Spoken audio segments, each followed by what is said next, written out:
భారతదేశంలో మొట్టమొదటిసారిగా తెలంగాణ ప్రభుత్వం 2 లక్షల రైతు రుణమాఫీ చేయడం అనేది చారిత్రాత్మకం. అది ముఖ్యమంత్రి రేవంత్ రెడ్డి గారితో పాటు కేబినెట్ అన్ని రకాలుగా ఆలోచించి తీసుకున్న నిర్ణయం. మిగతా అంశాల్లో డిపార్ట్మెంట్స్ కూడా అన్నిటినీ కూడా ఖర్చులు తగ్గించుకొని ఈరోజు రైతు ప్రధాన లక్ష్యంగా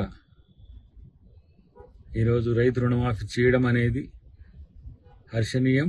రైతు అందరూ కూడా ఈ విషయంలో ప్రభుత్వం యొక్క చిత్తశుద్ధిని గమనించాలని విజ్ఞప్తి. ఎలాంటి భేషజాలు లేకుండా, ఎలాంటి లిమిటేషన్స్ లేకుండా 2 లక్షల వరకు ఒకటేసారి రుణమాఫీ చేసిన ప్రభుత్వంగా ఇది చరిత్రకెక్కుతున్న ప్రభుత్వం.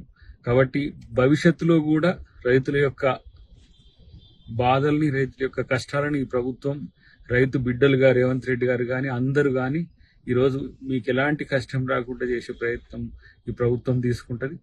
అన్నిటికంటే ముఖ్యంగా ఎక్కడ ఏ సమస్య వచ్చినా స్థానిక నాయకత్వాన్ని మీరు సంప్రదిస్తే ఆ సమస్యను పరిష్కరించడానికి కూడా ఈరోజు ముఖ్యమంత్రి గారి నేతృత్వంలో పార్టీ ప్రభుత్వ పెద్దలతో కలిసి ఒక సమావేశమైంది. కాబట్టి మీరు ఎవరు రైతు రుణమాఫీ కాకపోయినా స్థానిక నాయకత్వాన్ని సంప్రదించాలని నా విజ్ఞప్తి.